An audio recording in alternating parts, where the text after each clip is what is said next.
Welcome back, everybody. And I'm here with Denise DeGaulle. Hey, Denise. Hello, hello.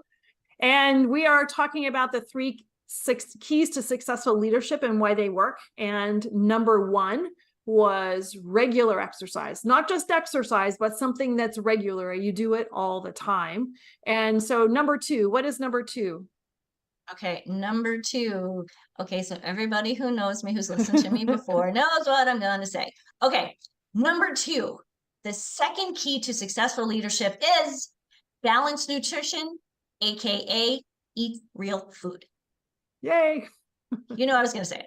Right. Surprise. Surprise. I know, no surprises with me, like, eat real food, make good decisions, be accountable. And there's so many fun things under those topics, which, you and I have had so many great conversations about.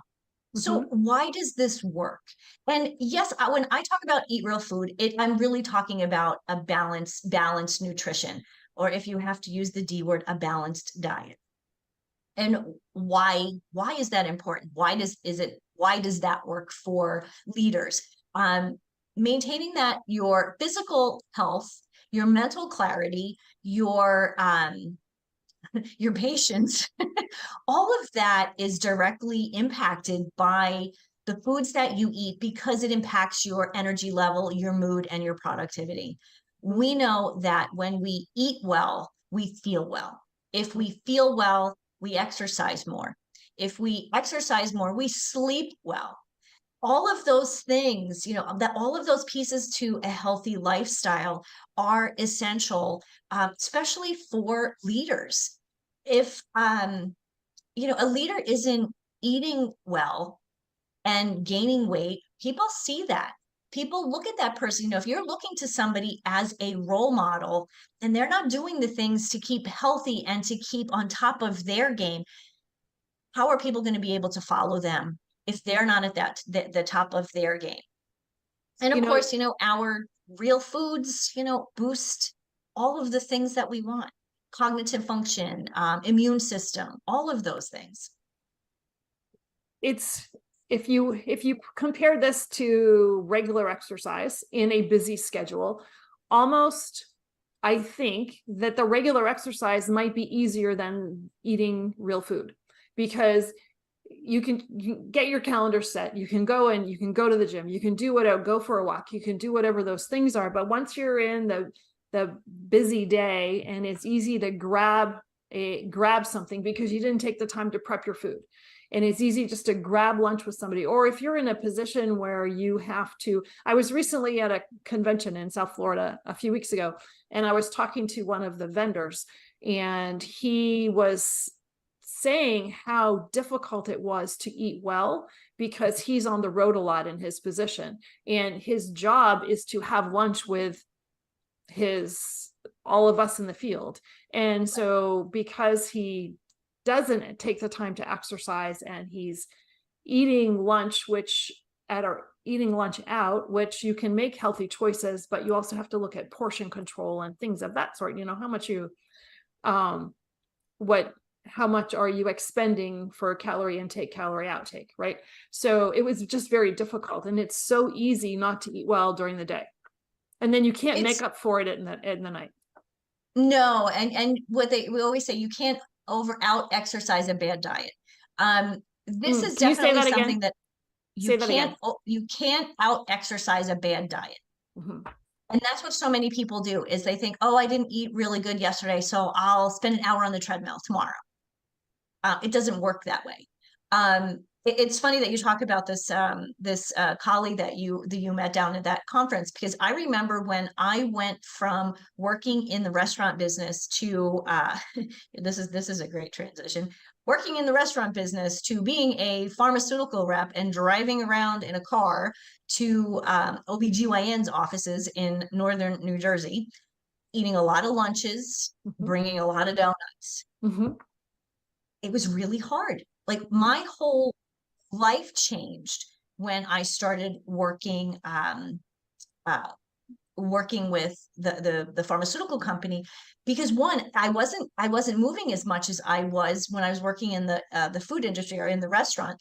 Working in the restaurant, I always got a healthy meal. right? So even if I didn't have, I didn't eat breakfast or whatever it was, I knew I was going to always have one healthy meal. What I learned, and it took it, and this was a tough lesson, because I remember going, when I first started working for the pharmaceutical company, I'm just going to throw this out, say I weighed 115 pounds. By the first 6 months, in the first 6 months, I weighed 130 pounds. Wow. And I'm 5'1". That is totally outside of a healthy weight range for somebody my height. And it was the first time I'd ever experienced something like that. And so when I looked back to see, okay, what was I doing and what wasn't I doing? What did I stop doing? What did I start doing? I realized that I really had to focus on, as you mentioned, portion sizes. Looking at my calendar, this is where calendar can come in. What does my day look like? What does my week look like? And where can I have those healthy meals at home? If I'm eating lunch out every day, those lunches have got to be, I hate to be this way, it's boring, but they kind of have to be the same all the time. It needs to be something that is nourishing, because you always want to have nourishing food, but it also has to be lower in calorie. So I see this all the time, businessmen going to the steakhouse. How many times a week can you go to a steakhouse for lunch? Probably you shouldn't. But that's one of the things that I think is really difficult, is if you're taking a client to lunch, the client kind of dictates where you're going, but you can always make healthy choices. One of the things that I always recommend to people who are either traveling or going out to working lunches is to actually eat beforehand. Even if it's an apple or a granola bar, something that is substantial, that is nourishing, that is going to fill your belly with food, with fiber. So when you're sitting at lunch, you're not going to overeat, because you're already, you've already eaten, you're already getting not full, but you're already halfway there. And drink more water. Always drink water. At lunch, wine and alcohol at lunch is such a bad idea. One, calories, but then people don't think very clearly. And it's really difficult to go back to work and function properly. Day drinking is not possible. A lot of people do, but yeah, it is true. Yeah, it changes your ability to make clear, conscious choices. So when I've been at events with successful leaders, whether I was in the business world or sometimes when I'm traveling the medical world, when they are working, whether it's a lunch or a dinner, other people could be drinking alcohol, but they tend not to be drinking alcohol. The leaders tend not to drink the alcohol. They may have a glass of wine in front of them, but it's a glass of wine. And what I've noticed is it's the same glass of wine throughout the evening. People want to drink to be social. You want to be social, but at the same time, as a leader, you can't lose your, you kind of can't lose your cool. As a leader, people are expecting you to be a certain way. And that's why they look to you as a leader. So I think that's an important piece is, if we're eating right, we also have to be drinking correctly also, as you mentioned, and really water is the way to go.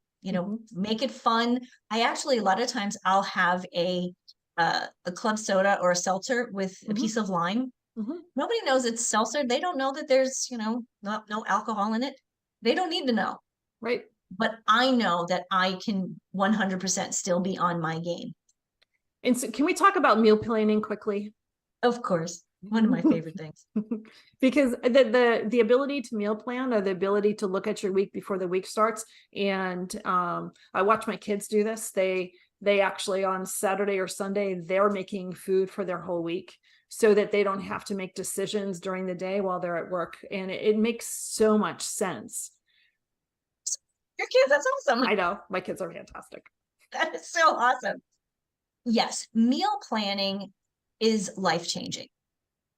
Is that a big statement? Yeah, but I can back it up. I really can. When I mean, truly, I've had this argument with my sister for years. She would always say to me, well, Denise, I work 5 days a week. I don't have time like on a Sunday to like cook for 2 hours and, I want to relax. When her teenage daughter started to meal plan or meal prep because she had decided to eat in a different way than the rest of the family, all of a sudden my sister realized, oh, wait a minute, there's something to this. Mm-hmm. And so the amount of time that she now saves every night, whether it's, oh, shoot, I forgot to take something out for dinner. Oh, what are we having for dinner? Oh, there's nothing worse than that. Dish for that. 20 minutes before dinner, what are we going to have for dinner? There's nothing worse than the mental pressure for that. Right. Sometimes, like in my house, sometimes I may not cook everything, have everything cooked, but I know I have it out in the refrigerator. So if I want to if I want to make turkey burgers, I can go throw them out on the grill because I took the turkey meat out yesterday. Right. So meal planning and meal prepping are two different things. So the plan is, what are you going to eat? The prepping is, okay, I'm going to cook this, and I always say when people are going to do the meal prepping, to do what they can for the week, even if, the week is 5 days, you don't have to worry about the weekend, because I think, cooking for the first 5 days when you're working is the best. It takes the stress off the rest of the time. And then on the weekend, you can kind of be free and just kind of figure out what you want when you want it. And meal prepping doesn't mean that you have to cook everything for the whole week. It could mean that you have vegetables cut up and ready to go. It could, and so that it's easier to just grab, you've got a container of onions and red peppers and mushrooms and zucchini, and it's just in the fridge waiting. That could be meal prep, getting ready for, and you have an idea of what your protein is going to be throughout the week, and it makes it much easier. It does. And then that next level, once you get that under your belt, that next level is, batch cooking. I never cook one batch of chili. I always cook two. One we'll eat, for a day or so, unless it's a vegetarian chili, and then I eat it, all week. That's one my husband doesn't share with me. But the other one goes in the freezer. So part of my meal prep one week is, oh, let me take that out of the freezer, put it in the refrigerator. I don't have to cook it. I just have to heat it up. Right. So there, we have to start somewhere. So start with, this is what I'm going to have. Let's have some of these pieces cut up, cooked. I mean, one of the things I think is always great is cooking quinoa. A cup of quinoa goes a long way. And you can throw it in your salad. You can have it as a side dish. There's so many different things that you can do with things like that. And it's just one less thing to have to do or to have to think about when you get home to make dinner. Right. Oh, there's one key point. I don't want to forget this, because this is really, really essential. And this is successful leadership, but this is successful, healthy living. Avoid skipping meals. People, we tend to do this. We get busy. And we skip a meal. Now, it's one thing if people are doing intermittent fasting, fine, whatever you're doing. But what happens if we skip breakfast and then we get busy and we don't do lunch? By 3 o'clock, we're hangry and we're going to grab anything. It decreases your concentration and your productivity, because all you're thinking about is, I need food. I'm hungry. Oh my gosh, I'm hungry. I'm just going to finish this, whatever I'm working on, except my brain is going, hello, I'm running on empty here. So skipping meals is not something that a successful leader ever does, nor is it something that any of us should do if we are really interested in living that healthy lifestyle from today till the end of time. When I talk healthy living, happy life, I really mean we start today and we're always improving a little better every day. Thank you. So just to quickly recap, number 1 was regular exercise. Number 2 was balanced nutrition. And then we're going to come back with number 3. Hi, everyone. I'm Denise Stiegel. I am the healthy lifestyle coach, or the healthy living liaison, and curator at livinghealthylist.com. And I'm really excited today about my recent conversation with my friend, Jean Gallagher. Jean is a financial advisor with Seaside Solutions and the amazing host of the podcast, Discover Rising Tides, How the Outside Makes the Inside Better. We had an in-depth conversation on the topic of, get this, contentment and why that is actually a bad thing for you. Watch more and subscribe to Discover Rising Tides at discoverrisingtides.com. I'll see you there. Hello, everyone, and welcome to Discover Rising Tides, How the Outside Makes the Inside Better. My name is Jean Gallagher, and we're glad to have you here today. And so this is show number 26, and where we explore the importance of the outdoors in maintaining life balance.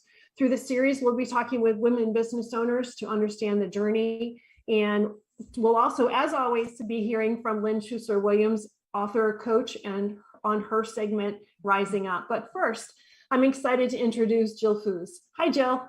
Hi, thanks for having me today. Oh, thank you so much for being here. And Jill is a national board certified health and wellness coach, a functional medicine and integrative nutrition health coach, a carnivore coach. She's a founder of Jill Foos Wellness, a private health coaching business that virtually serves individuals worldwide. And she helps her clients discover unique health equations. So there's a lot to unpack. Yes, there is. and I'm really so excited to have you here because functional medicine has, I don't know if it's just me hearing it so often over the last 2 or 3 years, but it seems to be coming to the forefront from within people searching for more information from the medical community and integrating that with all the other portions that you do. I'm excited to learn more about your business. Yeah, exactly. Functional medicine has looks at the healthcare model through a different lens. We're looking at a root cause path versus a Band-Aid path that conventional medicine often uses. Yeah, and there's so much to it, and yeah. I like how you put that, the Band-Aid piece too, because I think that we all want to be more informed about our health, but not just how we are, but maybe why and how those things are determined. And I think too, within the medical community, you're getting a doctor's opinion, but you're never getting a nutritional background opinion too, or those two things are not put together. So you might have your medical situation in one place, but nobody's really talking about what you do and what you eat and how that affects your medical situation, right? Yeah, totally. You're spot on that. You know, in the functional medicine healthcare model, we're looking at, again, the root cause, and we're personalizing that patient's lifestyle and approach to nutrition, exercise, sleep, supplementation. It's the ultimate in personalizing your lifestyle, where in the conventional model, I can't tell you how, by the time a client comes to me, they've already seen multiple doctors or health practitioners, and they are walking out with multiple scripts and zero direction on what to do in their lifestyle or how to eat, what's best for them. Or discovering a root cause. Exactly. And so what does it take to be able to talk to somebody about functional medicine? What's your background?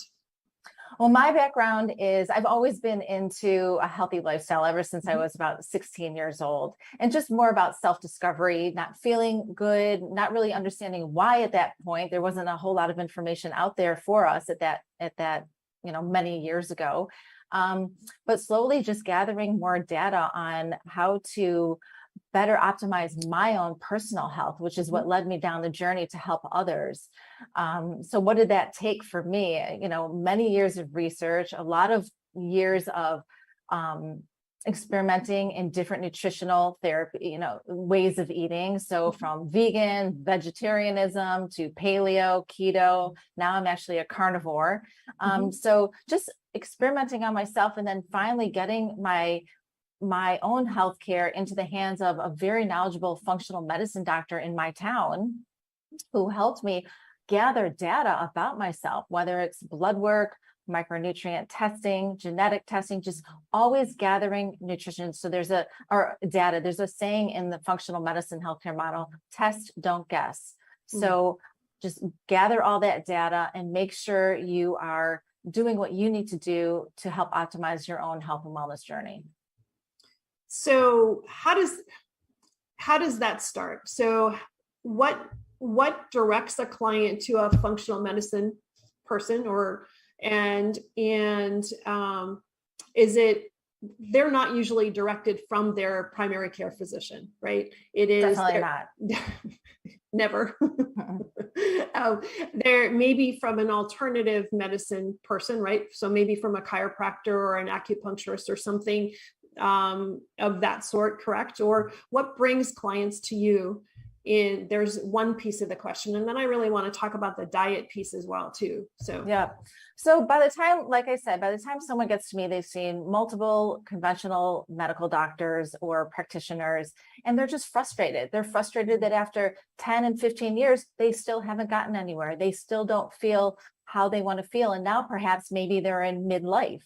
And this is the time where they've become empty nesters, most likely. And they're thinking, all right, well, how is this going to look for me for the rest of my life? And I still don't feel great. So I think part of it is just, a level of frustration that they've never felt before. So now we're fortunate at our fingertips. We have our computer, we have our iPhones. So we have so much information out there on Instagram and Facebook and YouTube videos where people are just really digging deep into whatever issue they're having. They're trying to find an answer, or at least connect with someone who might have the same condition as them. And they have this conversation, this connection with each other. What did you do? What did you do? So lots of talking, lots of researching that are done by that person individually. And Google is a great thing, right? You can just start Googling whatever condition you have, which it's not always the best thing to do, by the way.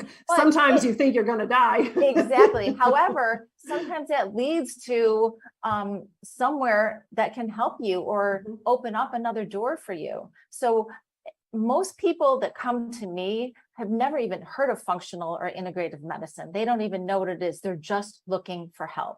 So they might have maybe they've worked with a nutritionist or a dietitian and that didn't go so well. So health coach is a fairly new term out there. We haven't been around for many years, although now there's a lot more of us. And I'm nationally board certified. So there's a lot of health coach programs out there. And then after you've taken a certain type of program, you can then go on and sit for your board, the board test and pass that. So that's the highest level of skill set that a health coach can have. So there's a lot of resources out there. So when people stumble upon a health coach, I think they're very curious. Who is this person? We're that person that can bridge the gap between a diagnosis from a conventional medicine doctor and even a functional medicine doctor and their lifestyle. How do what does that zone in between those 2 points look like for that person?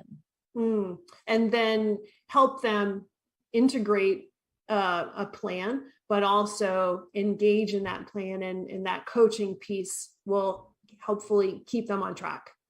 Absolutely. We're trained with skill sets to start with small foundational steps to help them visualize what that health goal is for them. What does that look like for them? And then we help them. We collaborate with them. We're their partner. We don't tell them what to do, right? That's not what a health coach is. But we go on the health journey with them, bringing them information, bringing them support, bringing them resources so that we can help them get from point A to point B.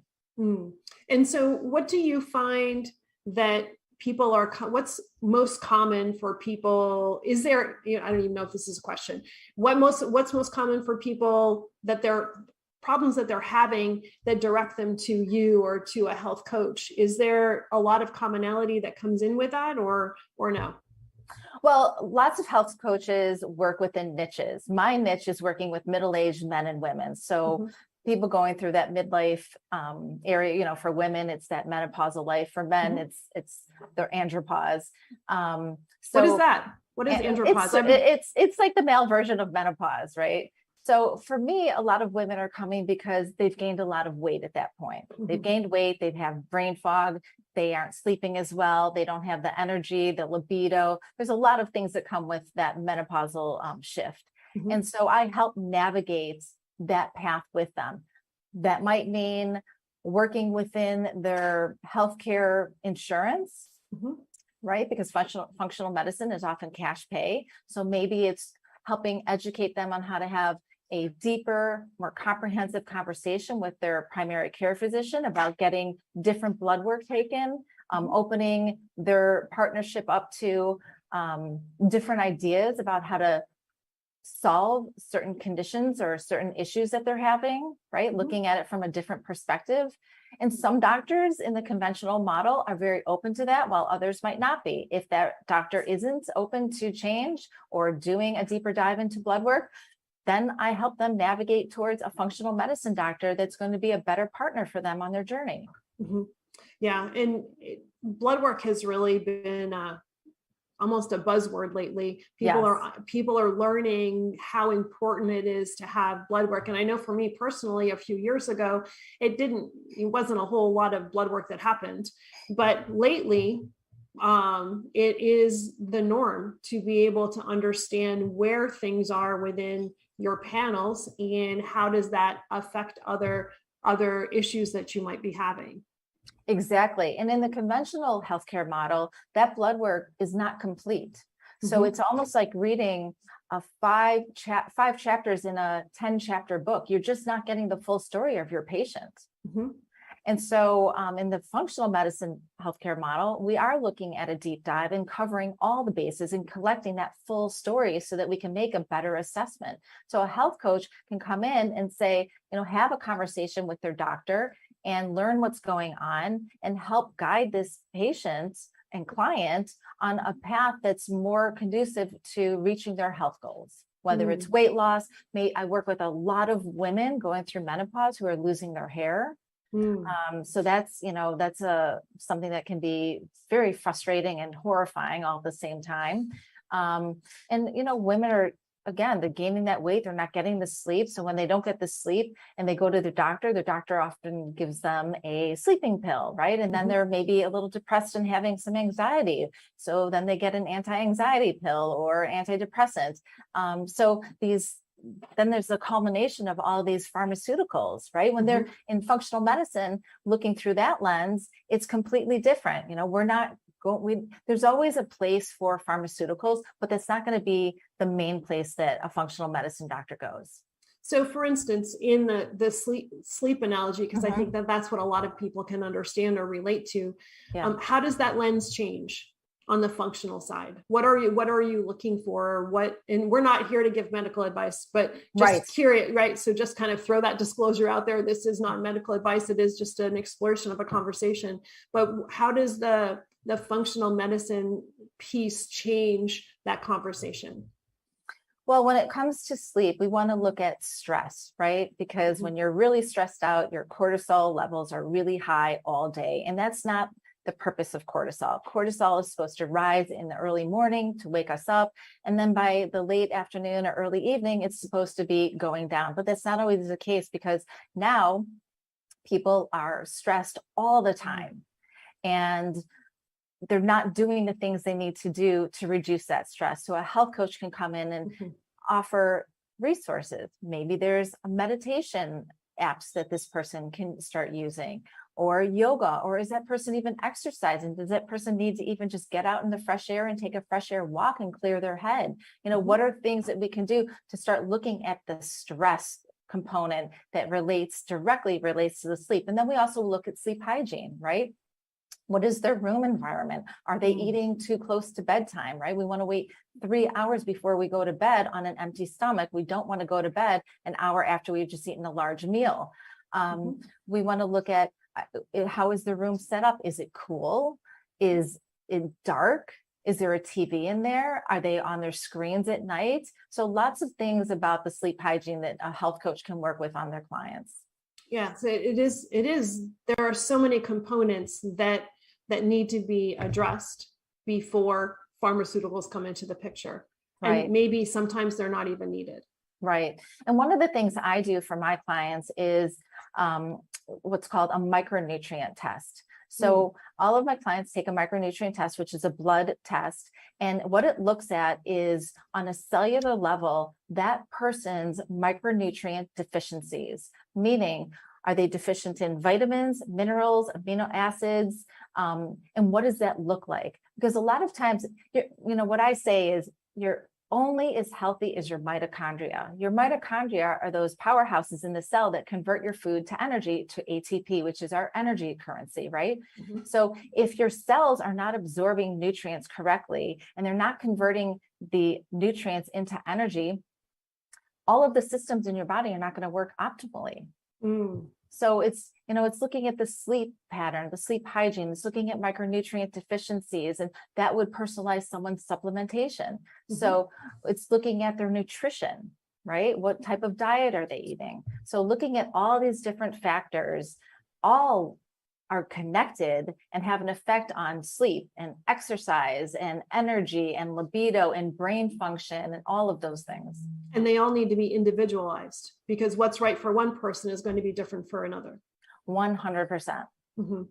Yes. And so how does diet play into this? I know it does, but how does it play, and how do you figure out, so for instance, I have been vegan before, and I really needed some components of dairy. So I'm more vegetarian, throwing in some fish. And then recently I'm like, well, maybe I need a little meat thrown in there, which is something that I haven't had in years and years and years. But it felt right for me, right? So whether it was right for my lab work, I don't know. That's the part I guess I need to find out after talking with you. But how does somebody's diet play into that? And how do you determine what diet is best for somebody? Yeah, that's a great question. I also do genetic testing on my clients, and I look at certain genes that will tell me if they should be gluten-free, right? If gluten is a trigger for them. So lots of, again, gathering a lot of data. So looking at a micronutrient test, where are their cells deficient in, looking at genetics, looking at their blood work, you can start building and looking and then understanding their symptoms and understanding their health goals, right? Everybody has different health goals, whether it's losing weight. Some people want to build lean muscle mass. Some people have just solely body composition goals. Other people might be dealing with an autoimmune condition and they want to eat more of an anti-inflammatory diet, which is basically the best for everyone anyway. So you look at all this data, you look at where they want to go, what's their vision, and you start just working on at the bottom, right? And creating a base. For me, and most of the women that I work with who want to lose weight and are going through that menopausal change, I can say one thing that is common among almost all of them is they don't eat enough protein. And so we look at protein, and you said you were a vegan and vegetarian once, and I was too, many moons ago. And on a vegan and a vegetarian diet, you're eating not the best bioavailable forms of protein. You're eating plant-based proteins. But in the animal kingdom, we're looking at very bioavailable types of protein, right? And so when I do the math on a lot of my female clients, I can see that they're eating a very low amount of protein, somewhere under like 60 or 70 grams of protein per day, which is very, very low. So we talk about it, we talk about why is protein important, especially as we're going through menopause, especially as we're aging, because as we age, we lose lean muscle mass every year, and it gets harder and harder to build. And, women, for some reason, when they get to me, they don't think about the protein. They think about these big giant salads or these big smoothies or these big juices, which aren't really helping them get to their goal. So that's one of the main things I see across the board. So we just start working on a foundation. Maybe the goal for 1 week is increasing the protein to an optimal amount, right? And what does that look like? That totally makes sense. And I was in that same thought process until my daughter straightened me out, because my daughter's a nutrition coach, thank goodness, right? And so she worked with some of my nutritional numbers, and I think I started maybe almost 2 years ago, and the change, protein was really, really low. My carbs were really, really high. My fat wasn't enough. And what that was creating was, not overweight, but when I started to eat more correctly for what I needed, my weight realigned and I built muscle. So probably felt better too, just more energy. And I feel better. Right. And so that protein piece, we don't really understand what we eat until you start to learn about what goes into it or what components we really need to function. And so the micronutrient test, that's interesting. I had never, I'm not aware of that. So that really leads you to be able to give some direct feedback based upon individual facts. Absolutely. And just because you might be eating a very nutrient dense diet does not mean, again, that it's translating into breaking down in your microbiome and getting to your cells the way the place where it needs to get to convert to energy, right? So if someone has GI issues like SIBO, IBS, IBD, any type of inflammatory issues going on in their gut, or maybe they have too many toxins coming in through their skin with their skincare, or toxins from the environment. Everybody is different. Everybody's equation looks different, but those are all ways to inhibit your nutrients breaking down in the gut and getting to your cells to do what they all need to do. So I like to look at all the information. Gut, we always start with the gut, right? If your gut is compromised, everything else is going to be compromised. And if you think about it, if you think about women going through menopause, and a lot of them that triggers hair loss, right? Eating the more protein, we need to produce keratin and collagen, right? And so we need that protein. And so it's all connected. So I like to talk about that with my clients, and then they have these light bulb moments like, I get it, right? I get it. And I think, not going down this rabbit hole because that could take 2 hours, but the skincare piece and all the chemicals that are either in skincare, laundry detergent, fabric frickin' softeners that and all of these fragrance enhancers, whether people have them in their car or their house, the plug-in things that are creating a lot of chemicals in the air, all of that leads to issues as well. Absolutely. It leads to gut inflammation. It leads to brain inflammation. It leads to our cells not working optimally, like we've been talking about. It leads to all kinds of negative consequences on a biochemical manner. So fascinating. Yep. It really is. And so if you think about it, like when you go to work or you go visit your kid at school, you can't control what is used in those buildings or in the hotel room. But when you're at home, you can absolutely control that environment. And that's the best you can do. It's like when you eat at home, you can control the quality of your food. But when you go to a restaurant, you can't.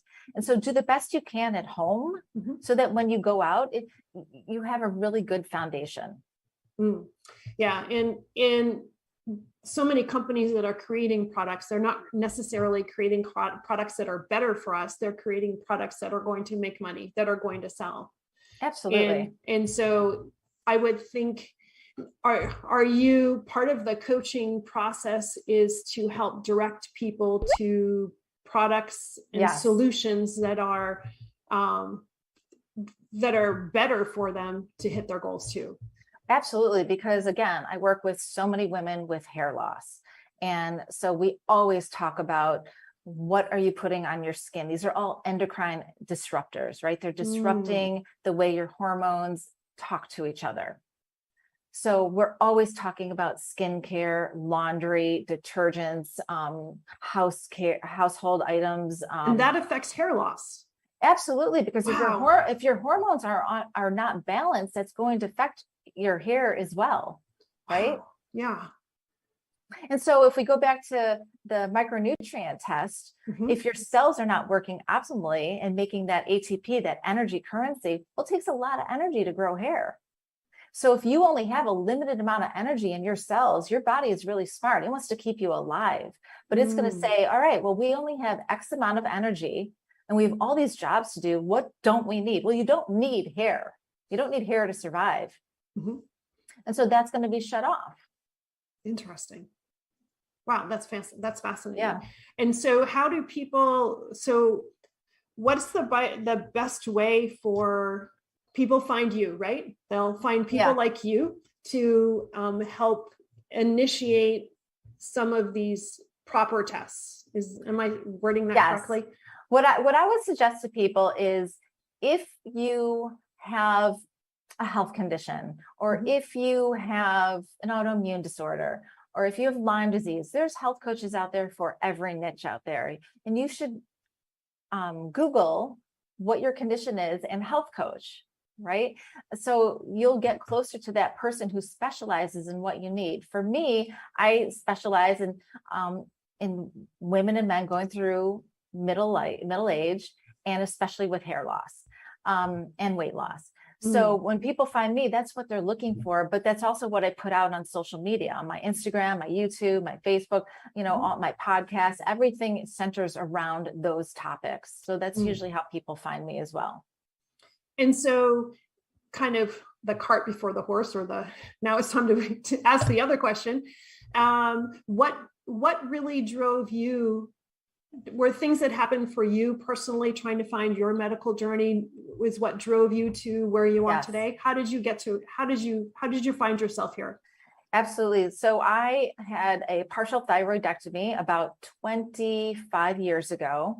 So that means I had half of my thyroid removed, and that really messed me up. The thyroid gland is so important. And when that is off, whether you have Hashimoto's or Graves', which are the autoimmune disorder versions of thyroid disease, or you have hypo or hypo being one of the most common, that really sets off a negative cascade effect throughout many biochemical reactions in your body. So that was the beginning when my hair started shedding profusely. Also, I had 5 children, and that's also a trigger for hair loss as well. Your hormonal fluctuations. Not just having 5 children. Right. I thought it was just the 5 kids. That too, right? The stress. Right. Oh, you mean the hormonal part? Chronic stress, right? And then I hit perimenopause, which I'm still in. And so it was all of those past 2.5 decades that has led me on a path of having to heal a lot of things, a lot of those negative consequences to what I experienced for myself. So my thyroid, I'm always going to have to manage for the rest of my life, and it's always changing, right? Women anyway, every day we wake up, it's a different party that you're entering, right? Some you don't really want to go to, and some you do. And so it's always, that ride is always different. It's like a roller coaster ride. So every day I am managing all of my health conditions, which would include insulin resistance, which is, even though I'm a fit, lean person, I still battle with insulin resistance because that is directly tied to hypothyroidism. Right? So certain things are connected and tied together. I'm always going to have to be on a very diligent hair growth journey. Every day of my life, I do the same things for my hair. I follow a certain diet for my hair. I exercise according to my hair. I don't want to overstress myself. A lot of people exercise too much, and that's another form of stress. So it's finding that unique equation, which I found for myself, but it took a long time. And now I get to help others sort of have a massive shortcut to it. Yeah. Shorten their time, their discovery time. Yes, exactly. But that's what led me to go to all the different functional medicine school programs and health coaching programs, and then finally get my national board certification. That's fantastic. So that's helpful to have, what worked for you, and how difficult it was for you. So that really does help communicating with people and understanding how to ask the right questions and understanding what you're hearing and interpreting what they're telling you as well. Right, because we're talking about a lifestyle. We're talking about finding your unique equation for your lifestyle. And what does that look like? And it might change. And it often does change as you age. And what does your supplements look like? And if people, everyone needs to supplement, right? Because we just aren't getting the nutrients we need in the therapeutic doses you might need in our food anymore. Right. And even if we're shopping at the farmer's market, Right. the soil doesn't contain what it used to. Exactly. Plus, you'd have to eat so much in quantity of a Mhm. certain food group to get that therapeutic dose of that one nutrient that you need. And many people that come to me are taking supplements very wrong. They are taking the supplements that they might not need at all, Mhm. and not taking the supplements they do need in a therapeutic dose to clear that deficiency. Mm. So their supplements could actually be Harming them. Yeah, or enabling the deficiency, or what's giving the deficiency a little bit more power to do its thing Absolutely. and And working against them. there are a lot of Facebook forums out there that you can get into, and someone might say, oh, well, this worked for me and this worked for me. And this person, sitting somewhere in a rural area who doesn't have access to maybe a functional medicine doctor, or even a conventional medical doctor, might say, oh, well, that sounds like something I should take. And they just take it. Mhm. And so that's really dangerous, right? Mhm. So I try to make that path very easy and accessible to my clients. And individualized. Yes. That word keeps coming up, but it's really important, because what's right for one person isn't right for another person. Exactly. And what might set somebody's gut biome off incorrectly might actually work to the positive for somebody else. Exactly. Like for me, the Mhm. carnivore diet has been very beneficial to me. And that is, I only eat within the animal kingdom. Mhm. And I've been doing that for 3 years. But for you, that might not work for you. Mhm. Right? So not everybody does well on a lot of fibrous, plant-based types of food. Mhm. And then not everybody does well on just an animal-based diet. And I think too that people need to be able to understand, they might feel okay in their diet. So maybe I feel okay in my diet, but I don't know how it is not working for me, or I also don't know how it is working for me. And that's where testing comes in. Mhm. Yeah. And I think too, when people are searching for coaches, because pandemic has brought an influx of coaches to the world, which is great, that people that have skills and have interests and have experience are in a situation where they're able to help other people better themselves in whatever arena it is. But Right. I think that we all have to be conscious about looking at the background of the coaches that we're talking to, and like the board certification piece that you have, in understanding not just that they're a coach and what their background is, but what have they done education or certification wise to bring to the table. Is that correct? Absolutely. You really want to make sure when you're working with a health coach, there's some fabulous health coaches out there. Mhm. You can go to the national board. I believe the national board website has a filter where you can find a health coach in your area, or possibly in the niche that you're looking at. And that's, I can actually give that to you if you want to put it in your show notes, the link. Yeah, that would be great. We could definitely add that. I Mhm. think that that's important for people that are looking for information. Yep. And so, oh yeah, almost lost my thought. So in your area is what made me think of this. So now, but you work with clients you're in the Chicago area, but you also work with clients virtually as well. Yes, I work with men and women all over the world, actually. Mm-hmm. Yeah. And so location doesn't necessarily matter. It doesn't matter at all. I'm just on Zoom. Mm-hmm. So it is as effective to be virtual working with clients. I think it's actually more effective in Really? my line of work, because they're devoting that 1 hour session to just me and them, right? We're having the conversation. We're very focused on the goals. We're very focused on what resources this person might need. So I think it's very, very effective. I used to be in person pre-COVID, but everybody did. Right. But I would go to people's offices or people's homes, and they were so distracted by other things going on. So I feel like they're devoting this 1 hour on Zoom, and it's highly effective. I don't have nobody ever complains about it. That's interesting. That's interesting. And so now your journey, your personal medical journey has driven you here, and you're really used that as the foundation. But now that you're helping people, part of how you take care of yourself isn't just medically, or medically is not, maybe functionally, but how do you also take care of yourself outside of the functional world to make sure that you show up as you need to for yourself, your kids, and your clients? Oh, I do a lot. I have a lot of practices in my life to help me stay focused on what I want to do, and also give myself that time to practice self-care. Mm-hmm. And some of that looks like exercise. I always prioritize my sleep. Always. If this is really funny, if we go out to dinner with our kids, and they're grown kids and they want to go at like 7 or 8 o'clock at night, that just doesn't work for me. I'm in bed by 8:30, right? So I'm on the 5:30, 6 o'clock dinner call. So just prioritizing what works for me and sticking to it and making a commitment to myself, whether it's sitting in front of my red light therapy box for 20 minutes, and that's my form of meditation every day, or taking a fresh air walk in the morning to get the early morning sunlight with my dogs to help reset my circadian rhythm so I can get to sleep that night.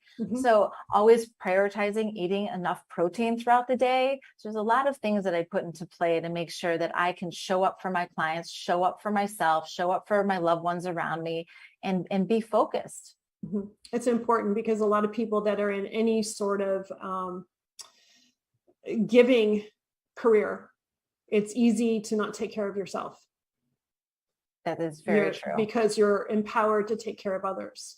Right. You have to think about that airplane analogy, right? Where put the mask on yourself. Put your mask on first, right? Yeah, exactly. And that's one of the things I work with a lot with my women clients, especially the women, the moms, right? Because we're so used to taking care of all of our kids, but they have to prioritize their own self-care so that they can be available for the people around them.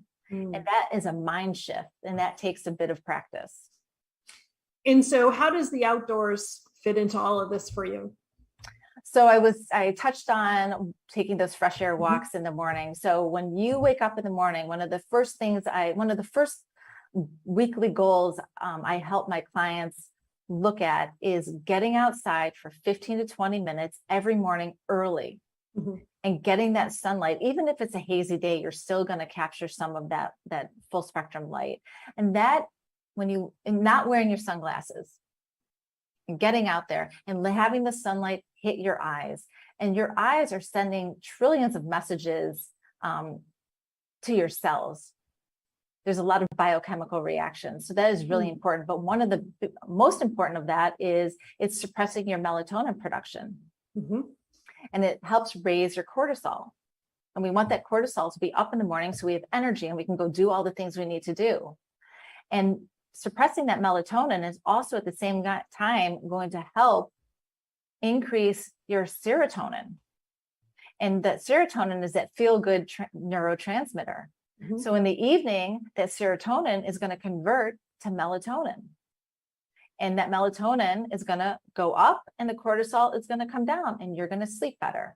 So every day, this is an everyday practice for everyone. How easy is it, right? Just go out for a walk with your coffee or while your coffee is brewing.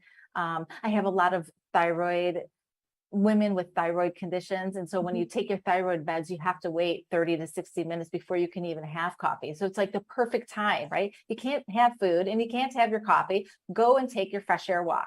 And just start your day off like that. So that's one of the things I do. Another thing I do is fresh air walks throughout the day, especially after a big meal like dinner. And that helps my digestion. It helps my blood pressure. It helps my heart rate. It helps me bond with my family or friends, or just have a meditative walk for myself. So there's a lot of good in that as well. And then I also like to do exercise walking or hiking. And this is something, I love weightlifting. It's the optimal exercise for all of us, especially aging women, to build that lean muscle mass. But a lot of women who have not yet wrapped their head around getting back to the gym to do weight resistant training like to walk. And so I try to help incorporate with that walk, an exercise walk, body resistant training, right? So walk 10 minutes, maybe do 10 squats, walk another 10 minutes, do 20 squats, maybe bring your bands with you in a fanny pack. So just trying to use the fresh air and the outdoors for multiple reasons. Yeah, it makes a difference. And I think people might realize it if they think about their habit on a weekend and being outdoors in the morning versus a weekday where they don't get it and how different they feel. Yes. Right. So every week we set up different goals, and I can tell you that that fresh air, sunlight, early morning sunshine walk is one of the top goals.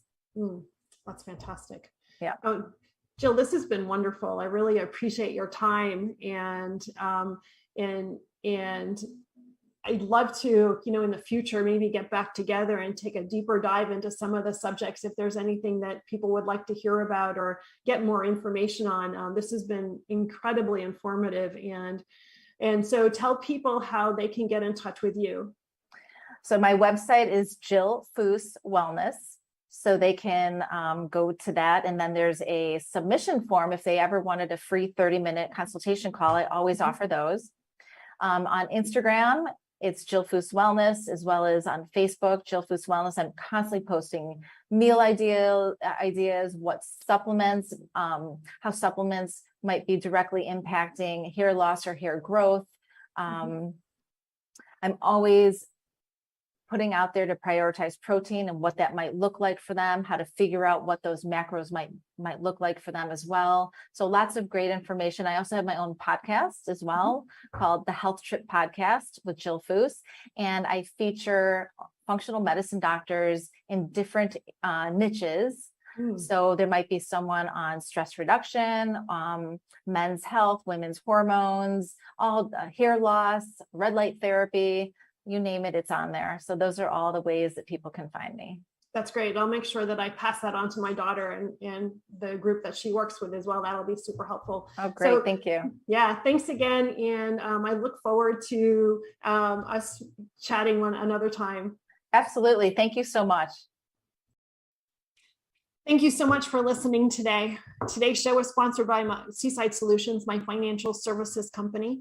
As a business owner, it's easy to be pulled in many different directions, and often taking care of yourself plummets to the bottom of the list. For me, I find myself outside to reground. My time outdoors helps me manage my day more effectively and be more present for my clients. Through this, Discover Rising Tides was born. At Seaside Solutions, we truly believe that education is the foundation of financial wellness. Our primary focus is to provide guidance that is designed to help you achieve your long-term financial goals and visions. Working with a plan allows space for doing more things that you love, like being outside to make the inside better.